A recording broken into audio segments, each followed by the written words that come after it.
गायत्री महामंत्र एक बार मेरे साथ दोहराओ। ओम भूर्भुवः स्वः तत्सवितुर्वरेण्यं भर्गो देवस्य धीमहि धियो यो नः प्रचोदयात्। मनुष्य की सोच के प्रभाव के कारण कभी कभी ऐसा वातावरण भी बनता है जब संपूर्ण संसार पतन की तरफ चलता जाता है। उच्च स्तरीय प्रतिभाएं भी पतन के रास्ते को पकड़ लेती हैं और बड़ी तेजी से पतन की तरफ सब जाने लगते हैं।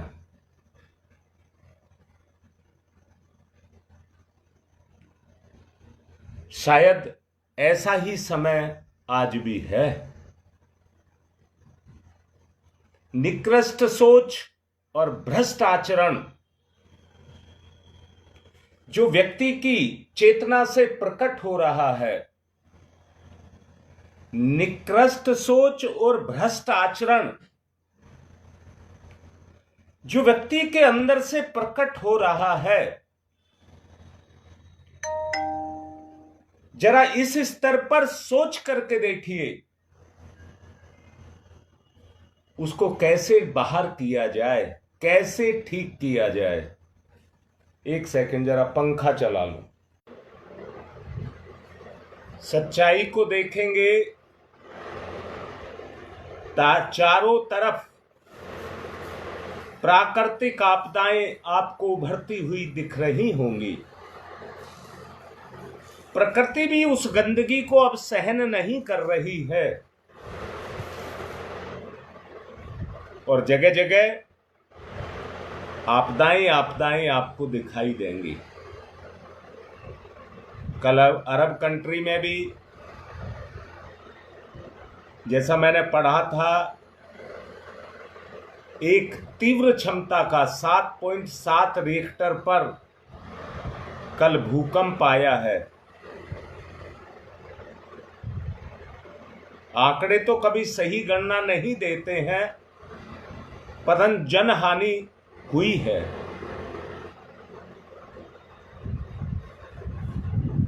ये परिस्थितियां संपूर्ण विश्व में पैदा हो चुकी हैं और विनाश का क्रम चल रहा है।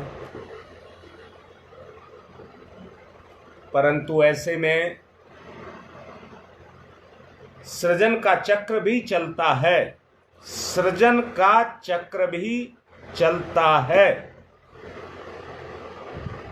एक तरफ जहां रावण का आतंक छा रहा था, सृष्टा ने उसको देख करके दुनिया को तबाह होते हुए देखा, तो राम जैसा अवतार भी धरती पर उतार दिया। राम जैसा अवतार भी धरती पर उतार दिया। जहां पर विभीषिकाओं से लड़ने की प्रक्रिया चल रही थी और दूसरी तरफ रावण जैसी आतंकवादी प्रक्रिया को नष्ट करने का क्रम भी चल रहा था। उस समय देख करके कोई नहीं कह सकता था कि राम अपने मिशन में सफल होगा, क्योंकि कोई शासक उनके साथ नहीं था। रावण के साथ सब शासक थे, बड़े बड़े ज्ञानी साहसी सेनापति थे। परंतु सत्य ये है, मंथन की एक प्रक्रिया चली, मंथन समुद्र मंथन। उस मंथन को हमें भी अपने जीवन में करना होगा। और ये देखना होगा मेरा जीवन तबाही की तरफ जा रहा है या सृजन की तरफ जा रहा है। समय की मांग को पहचानना होगा, अपनी कमियों को देखना होगा, अपने आप को निखारना होगा, तभी हम इतनी बड़ी शक्तियों के साथ लड़ सकते हैं। सातवां आखिरी चक्र ज्ञान ना होने के कारण अभिमन्यु 6 चक्रों को तोड़ता चला गया, क्योंकि 7वें चक्र का ज्ञान नहीं था, वहीं पर मारा गया। इसलिए एक एक कमी को ढूंढ ढूंढ करके अपने से बाहर निकालना होगा। स्थिति कुछ इस तरह की है जैसे दूध में मक्खन छुपा हुआ होता है। आप दूध से उसको अलग नहीं कर सकते, परंतु दूध से अलग करने की एक प्रक्रिया है। उस प्रक्रिया के उसको माध्यम बना करके जब आप सिद्धांत पर काम करेंगे, दूध का उबालने से जो घी होता है वो दूध से छूट जाता है, जमाने से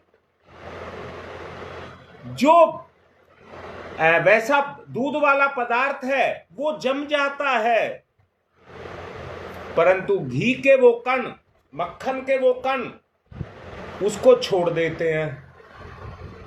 और जैसे ही उसे चलाने की, बिलोने की प्रक्रिया को किया जाता है तो मक्खन के कण आपस में चिपक जाते हैं।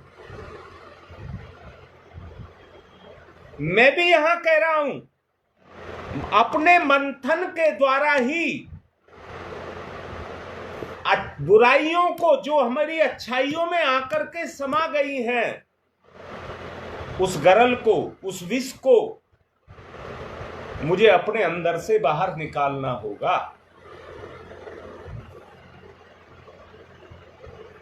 एक विशुद्ध स्वरूप को मुझे धारण करना होगा।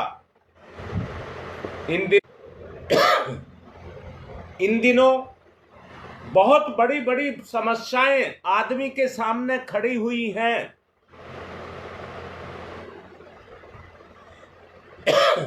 आर्थिक, सामाजिक, राजनीतिक, मानसिक, पारिवारिक, आध्यात्मिक, कितनी बड़ी बड़ी समस्याएं आदमी के सामने खड़ी हुई हैं। आदमी को कहीं पर भी कोई सहयोग दिखाई नहीं देता। आज के समय पर अगर सहयोग दिखाई देता है तो बुरे कार्य में दिखाई देता है, अच्छे कार्य में कोई सहयोग नहीं कर रहा। आज आप देख रहे हैं युद्धोन्माद किस तरह से आदमी के मस्तिष्क पर छाया हुआ है। आज देश देख उसको देखिए, चारों तरफ विश्व की स्थिति को देखिए। कहीं अहंकार तो कहीं पर अपनी कमजोरी के कारण अपना दमन। यूक्रेन जैसा युद्ध रूस के साथ हो रहा है। मेरी समझ से 2 साल होने जा रहे होंगे। अब मुझे बताइए, जो देश युद्ध कर रहे हैं वो तबाह हो जाएंगे,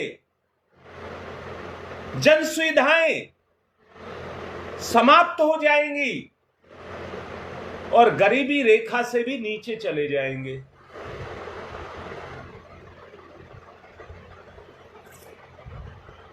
आज सब संसार को चुनौती दे रहे हैं, सब संसार को चुनौती दे रहे हैं। मैंने देखा तो नहीं, पर जैसा सुना समझा है, यूक्रेन एक छोटा सा देश है, इतने बड़े रूस के कब्जे में नहीं आ रहा, इतने बड़े रूस के कब्जे में नहीं। 4 साल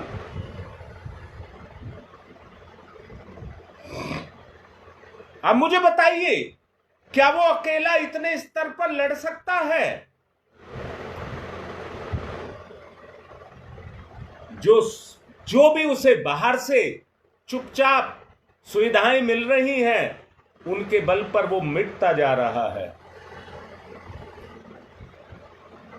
ये तो मैं देश की बात कर रहा हूं। आदमी के मन मस्तिष्क पर भी इसी तरह का उन्माद चढ़ा हुआ है।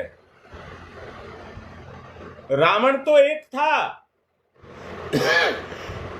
जिसने अपने प्रभाव को पूरी लंका में फैला दिया था, परंतु अब तो हर घर में रावण है।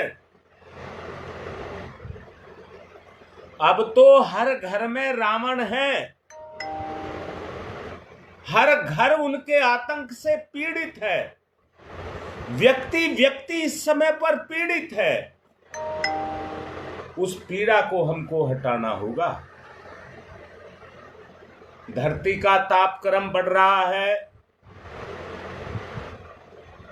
ध्रुव पर जमी हुई जो बर्फ है वो पिघल रही है।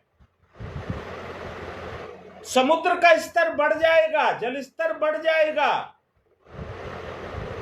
द्वीप टापू उसमें जलमग्न हो जाएंगे, समा जाएंगे, समाधि ले जाएंगे। विनाश की तरफ जा रहा है। प्रकृति प्रकोप का परिचय दे रही है। मनुष्य बौद्धिक भ्रष्टता और व्यवहारिक दृढ़ता से वो सारे काम कर रहा है जिससे चेतना प्रसन्न नहीं है। इन दिनों विनाश की विभीषिका सबके ऊपर महाविनाश का एक ऐसा तांडव लेकर के आई हुई है। परिस्थितियां बन रही हैं, घटनाएं घट रही हैं। आने वाला समय कुछ अच्छा नहीं दिखाई देता। इसी का परम पूज्य गुरुदेव ने दूसरा चरण भी पैदा किया है, जिसमें उन्होंने युग निर्माण योजना चलाई है। और उन्होंने किसी का निर्माण नहीं, अपने परिवार के निर्माण के द्वारा अपने बच्चों का निर्माण किया है। और ये भी बोल रहा हूं, गुरुदेव की साक्षात सत्ता हम सबके ऊपर काम कर रही है। आप अनुभव करके देखिए।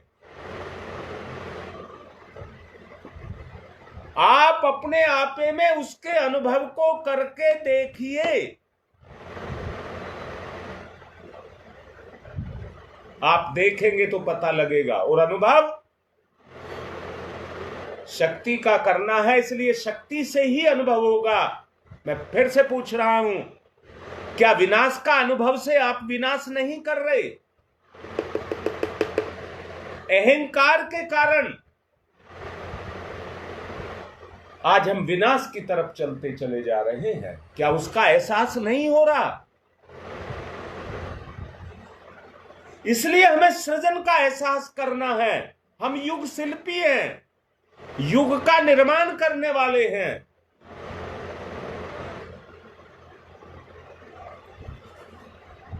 बौद्धिक भ्रष्टता को व्यवहारिक दृढ़ता, सदाशयता और भावना, इनमें बदलना होगा। संभावना की जानकारी विभीषिका दे रही है। समय का प्रचंड तांडव चल रहा है। सतयुग की वापसी की घोषणा परम पूज्य गुरुदेव ने की है। भूमिका का समावेश अगर हमारी चेतना में हो जाए तो हम भी गुरुदेव के युग निर्माणी कहलाएं। गुरुदेव ने पिछले दिनों एक प्रवचन में कहा था, जो समय की चाल को पहचानता है और समय का साथ देता है, समय से बड़ा कोई नहीं है इस दुनिया में। भगवान का काल एक पक्ष है जो अपने को सबको अपने में समेटे हुए है और अपने साथ लेकर के सबको चल रहा है। शरीर निरोगा हो, बगैर किसी अड़चन के रास्ते में आई हुई दिक्कतों को हटाता चला जाता है और आगे बढ़ता चला जाता है। दिक्कतें तो हर क्षेत्र में हैं, उनका सामना करना पड़ता है, कमजोर नहीं बनना पड़ता। आज आकुलता व्याकुलता को ढूंढा जाए, किस कारण से ये है। दीनहीन पेट प्रजनन के लिए अपने जीवन को ना लगाया जाए, समय को पहचाना जाए, शक्ति को ढूंढा जाए। हम तो अपने ही बोझ में दबे पड़े हैं। सच्चाई को अंदर से देखो, हम तो अपने ही बोझ में दबे पड़े हैं। अपने बोझ को हटाना होगा, शक्ति का संवर्धन करना होगा।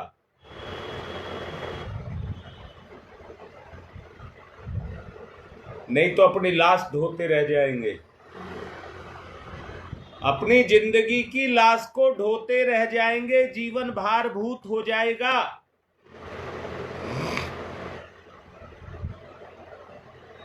प्राणवानों की महाकाल को आवश्यकता है।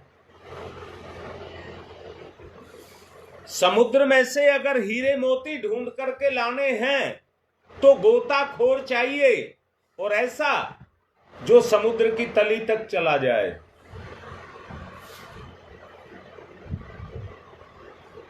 वो तली में पड़े होते हैं, वहां से उनकी खोजबीन करके ले आए।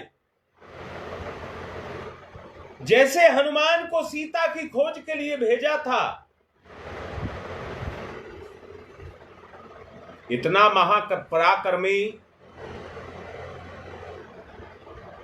अपनी बगैर कोई परवाह किए लंका में घुस गया, माता सीता की खोज कर डाली।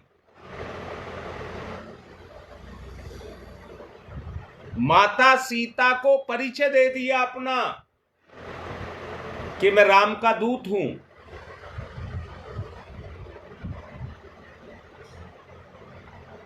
आप भी सोच करके देखिए, दो पक्ष बताए गए हैं। एक महाविनाश का पक्ष बताया है, दूसरा सृजन का पक्ष बताया है। महाविनाश के पक्ष का विनाश हुआ क्योंकि सृजन में भगवान था। सृजन में भगवान था, राम उसके साक्षात अवतार थे। राम का सहारा लेकर बंदर, भालू, रीछ, वानर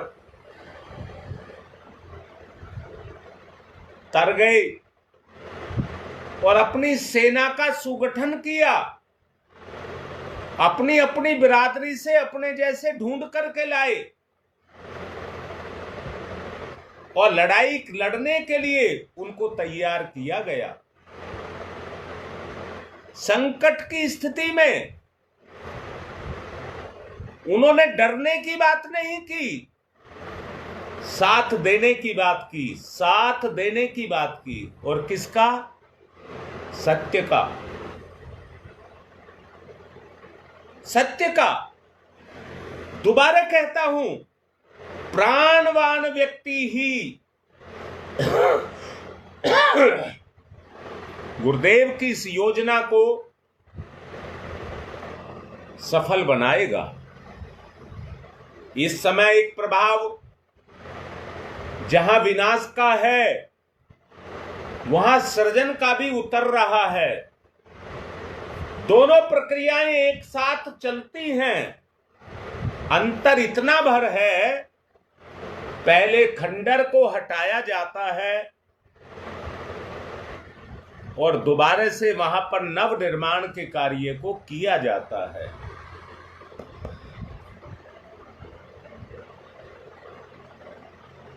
ध्वस्त होते हुए अहंकारियों को आप देखेंगे, ध्वस्त होते हुए अहंकारियों को आप देखेंगे और सृजन करने वाले बंदर भालुओं को भी आप देखेंगे। कहीं ऐसा ना रह जाए कि हम अपनी भूमिका ना निभाएं। अनिष्ट, अनर्थ जो हमें मिटाने के लिए लगा है, हम बगैर कर्म किए तिल तिल करके, गल गल करके मर जाएं। ऐसा ना हो। एक प्रचंड पुरुषार्थ का जन्म किया जाए, वो तभी होगा जब प्राणवानों की सेना, जैसे मैंने कहा, बंदर बंदर बिरादरी के ढूंढ करके ले आए, रीछ रीछ बिरादरी के ढूंढ करके ले आए।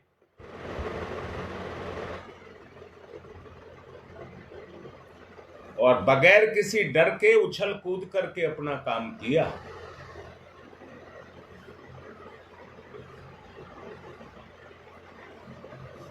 सुना है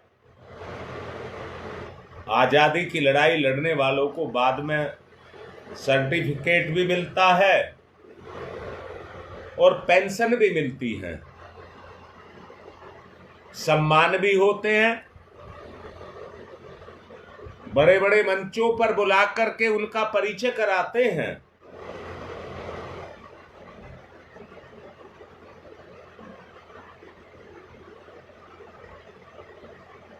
उद्देश्य बताया जाता है।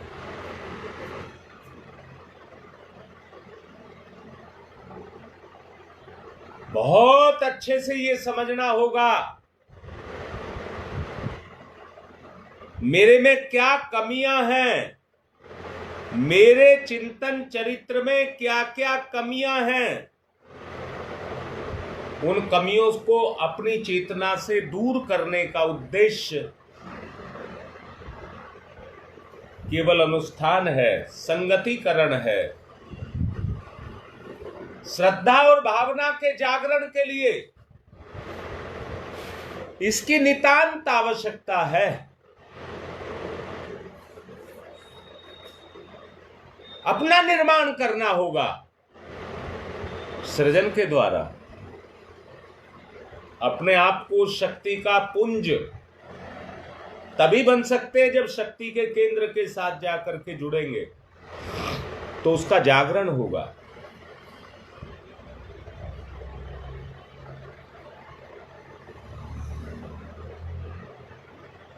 इन दिनों महाकाल भी खोजबीन करने में लगा है, ढूंढने में लगा है उन महान और प्रमाणिक आत्माओं को जो नव सृजन का उसका उद्देश्य है, उसका साथ दे सकें।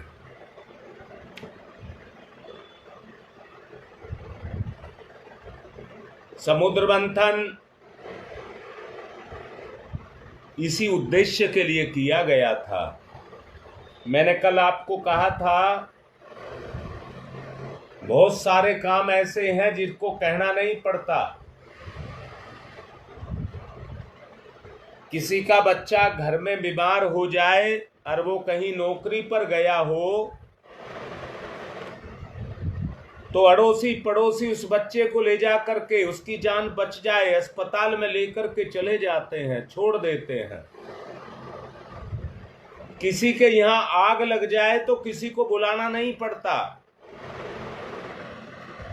अपने आप आ जाते हैं और अपने बाल्टी घड़े जो भी पानी के उनके पास है उसे डालकर बुझाने की बात करते हैं। किसी की झोपड़ी छाई जा रही हो तो निमंत्रण किसी को नहीं दिया जाता है, किसी को बुलाया नहीं जाता है, देखने वाला खुद दौड़ करके चला आता है कि मैं भी अपना हाथ लगा दूं।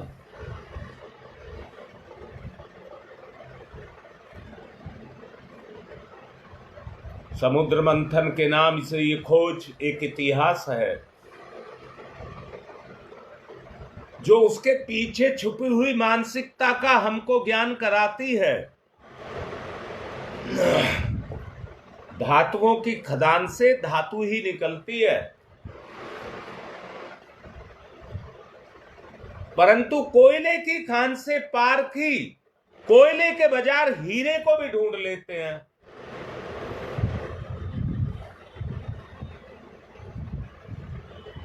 औषधियां हर जगह नहीं मिलती हैं, परंतु जहां सघन वन है,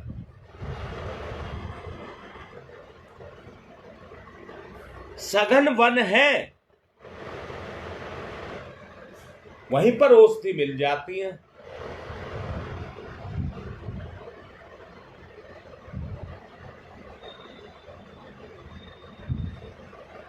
बड़ा ही सोचने की आवश्यकता है।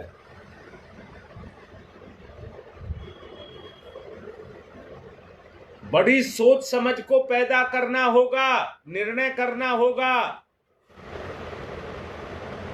कि इस हाड़ मास की काया का क्या करना है, इस हाड़ मास की काया का क्या करना है, ये सोचना होगा।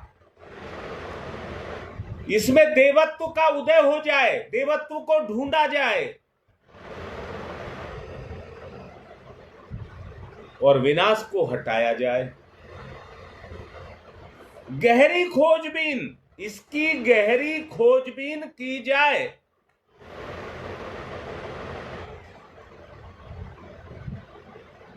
इस समय महाकाल को महाप्राणों की आवश्यकता है।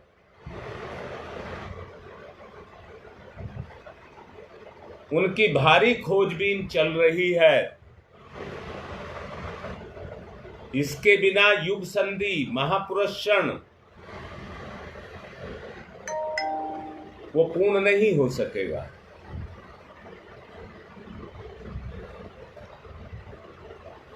समस्याएं सामयिक हैं,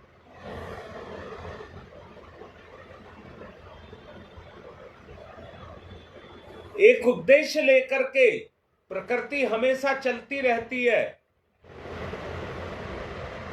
उसे तब तक चलना है जब तक ईश्वर के साथ मिलन रहे। प्रकृति का एक छोर ईश्वर के साथ और दूसरा छोर संसार के साथ होता है।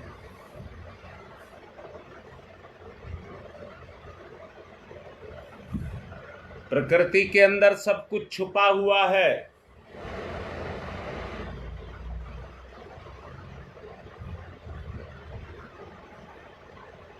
रिश्तों में निकटता बढ़े, रिश्तों में निकटता बढ़े तो सृजन का कार्य चले। जो गुत्थियां छाई हुई हैं उनके बंधन ढीले हों और वो खुले। इस समय समाज को इसी बात की आवश्यकता है। वातावरण बदले बिना कुछ भी नहीं हो सकता। वातावरण को हमको बदलना ही होगा और बदलने के लिए सोच को बदलना होगा। ये वैयक्तिक ना रह करके सामूहिक हो जाए।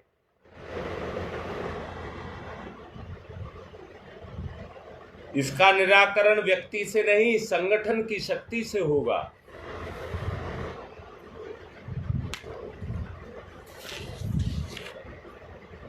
किसी को फुंसी फूट करके निकल आए तो एक फुंसी का इलाज किया जा सकता है। जब पूरे शरीर में चेचक ही निकल जाए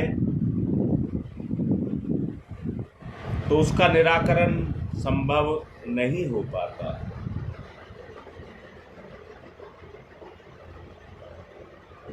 अगर समस्या व्यक्तिगत होती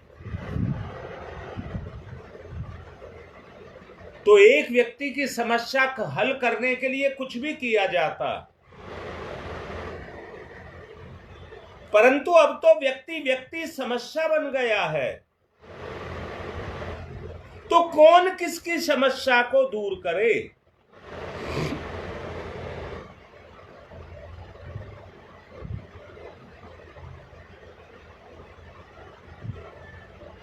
व्यक्ति के व्यक्तिगत जीवन में, प्रचलन में, चिंतन में विकृतियों का समावेश हो गया है। विकृतियों का समावेश हो गया है। आज अस्वस्थता, उद्विग्नता, आक्रामकता, निष्ठुरता, स्वार्थ, अंधता, संकीर्णता, एक विस्तार दायरे में बुराइयां फैलती हुई चली जा रही हैं। इनका सामना करने के लिए दिव्यता का जागरण हमको करना पड़ेगा। बड़ा ही अच्छे से सोचने और समझने की बात है। ऐसे ही नहीं पूरा होगा। समय पूरा हो गया है। जो बताया समझाया गया है ये बड़ा सोचने समझने की चीज है, वो करें। आज की बात का समापन यहीं पर करने जा रहा हूं। ओम तमसो मा ज्योतिर्गमय, तमसो मा ज्योतिर्गमय, तमसो मा ज्योतिर्गमय, असतो मा सद्गमय, असतो मा सद्गमय,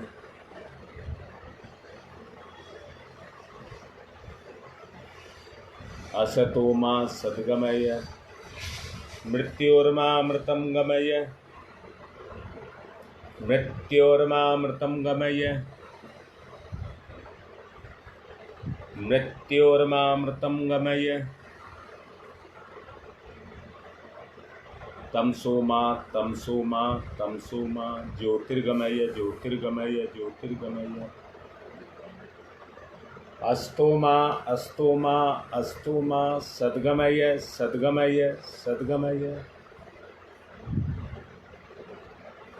मृत्योर्मा मृत्योर्मा मृत्योर्मा अमृतं गमय अमृतं गमय अमृतं गमय। दोनों हाथ रगड़िए, मुख पर फिराइए।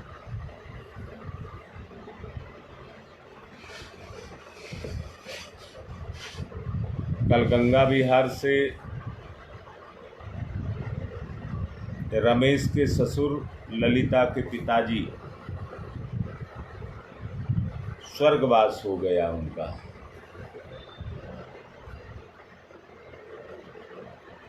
सेना में उच्च पद पर थे।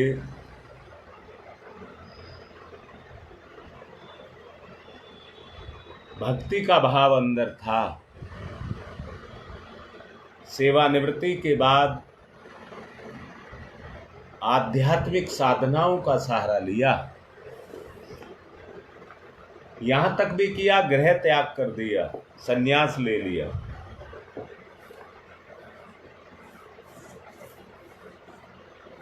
आज उनकी शरीर की अंतिम विदाई है।